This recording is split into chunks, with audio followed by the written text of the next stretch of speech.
I've had some messages lately from people I served with, and they're not doing very well. And I kind of wanted to know that they were not alone, and that other people are going through the same thing at different times of the year.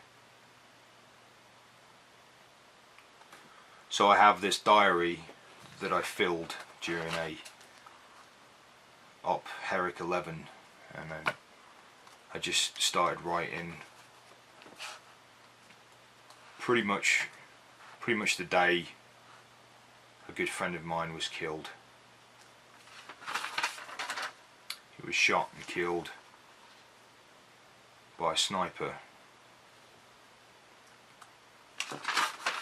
in Afghanistan. I don't know how this is going to help. I really don't.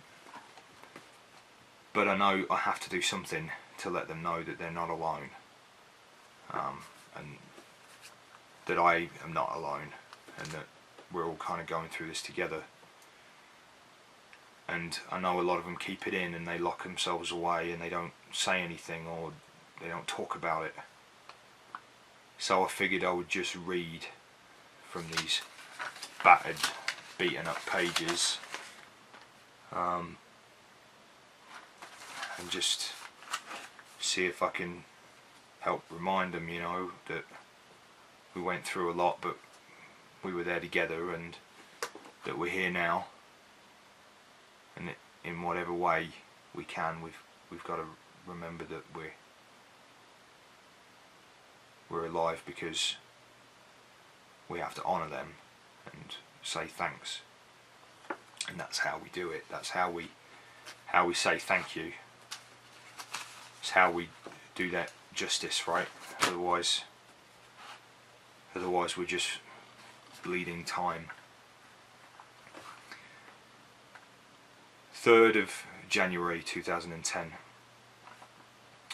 A new crew was in town, headed up by Haji Malang, a cunning commander who brought with him a team of old Mujahideen fighters, and it was 2-section again, leading out to test them and see what they could do. We pushed south and took up Delta Overwatch positions on top of Compound 4, while Charlie fire team pushed south over Lane Bunda to lead down to Compound 28, and we were going to recon the position. We'd only been out on the ground around 40 minutes. Originally the patrol was going to be cancelled because of the mud. It had rained the night before and the ploughed fields were going to be thick, but we went out anyway. And the ground actually wasn't that bad. We got opened up on, and John Goggins got shot in the leg and had an exit wound that ended up hitting him in the hip and coming out of his knee by a sniper from Compound 11. Me and Bethel hammered the tower to deter him with machine guns, and Charlie fire team moved over open ground to get to the casualty. He actually radioed in his own helicopter, and the Black Hawks dispatched from Camp Bastion, and we popped red smoke. Delta fire team, us, on the roof, got contacted from 3 directions and returned fire for the Black Hawk Kazabak. Compound 33 was firing on Charlie, and we could hear enemy movement from his direction. Doris got the clearance to fire javelin, so we hit the tower with the missile. It was short range, 200 meters, direct roll. Pedro came in for John Goggins, and it was back on task for 2-section. Firefight died down a little bit. Building tower was done. We white phosphorus to the javelin tube, and Charlie moved back up into the ditch just south of Lane Bunda as Delta collapsed back off the roof to rejoin them. Charlie pushed over the open ground south of Compound 35 and took up positions in the irrigation ditch, which was very muddy. It was grey and slick, and it clung to our clothes. We then had a bit of a stop-start trying to follow as we got contacted on the route towards Charlie. When we finally got across the field at full speed and took 5 positions that they had cleared for us, and then they left us and cleared a route to compound 33 to complete a battlefield damage assessment. They vallaned on their backs and they vallaned on their belt buckles, and they crawled and rolled and crawled over the ploughed field, and it was hard going, and we were fighting off positions from 3 directions the whole time. To say it takes only a few minutes, but we were here for what seemed like hours. Ammo was already about halfway gone. And that was when it turned out to be. It was a show of force that helped us with the enemy southeast of us, and we had all the weapons firing with a bit of assistance from an Apache gunship 30mm. And then Charlie Fire Team were ready and were covered to push inside of compound 33. I heard the grenade go in, boom, entrance clear, and then I heard a second explosion, but this was different, and I knew it, and I even said it out loud. Man down. It came over the net, 2 men down, and that was 3 already. And we were still had to get out of this shitstorm yet. Sniper fire was coming in on Delta Fire Team, but we had no choice but to move and clear the HLS for Pedro Blackhawk. Me and Monkey pushed out the 150 metres in the field west of compound 33, and I began to clear it. We came under fire, but I just carried on, albeit a little bit quicker. Rounds were kicking up all around us, and we ran through no cover, under fire, to get it clear so we could get the Kazakh out and on the helicopter. Me and Monkey Pairs Fire Team manoeuvred back to Delta Fire Team, despite protest from the sergeant, who told us we shouldn't have risked it, but we had casualties to move, and we don't think about it once people are hurt. We were firing the whole way. Pedro came in and got contacted, and Delta Fire Team and opened up on the southeast enemy as it came in low over our heads. Casualties were away, loaded onto the helicopter and whatever we could bundle them up in. Thermal blanket for one of them. Charlie rejoined us at the ditch. It was hard, and it was bad, and we all knew it, but we still had a job to do and had to hold it all in.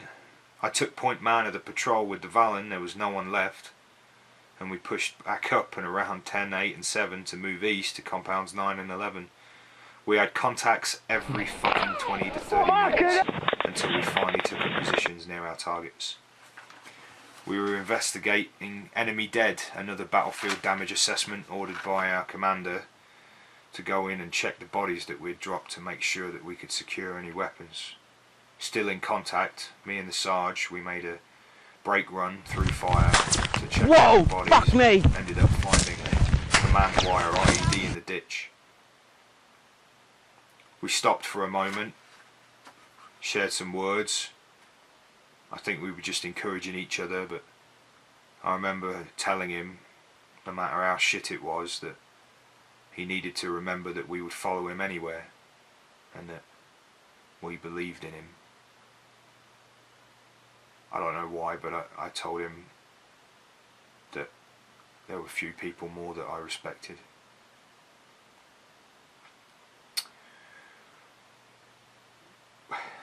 In compound 15, another IED hit Mongoose 5-3. Everyone is okay, albeit with a few blast injuries, and we can hear the screams. And then me and Sarge collapsed back, wait until sunset and return to the patrol base. We're out for about 14 hours.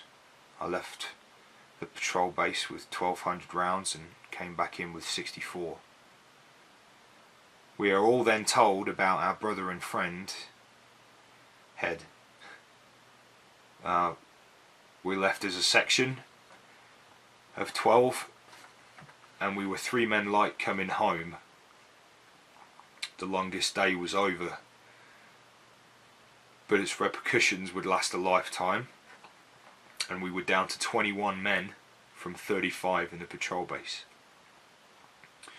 1 in 6 of us had been killed or injured, and until our lads from R&R came back, we were going to be down for a little while longer. Regimental Sergeant Major Newton came to visit us that night in the patrol base. Despite being ordered not to get on the helicopter, he came anyway, and he spent an hour and a half with me on the Sanger.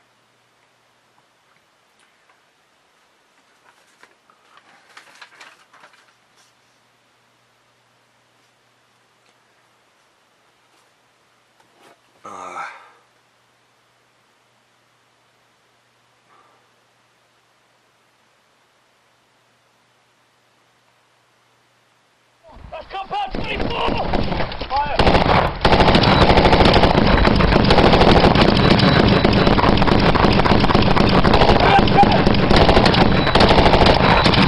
Go, smash things! Go, let us know when you're ready to go.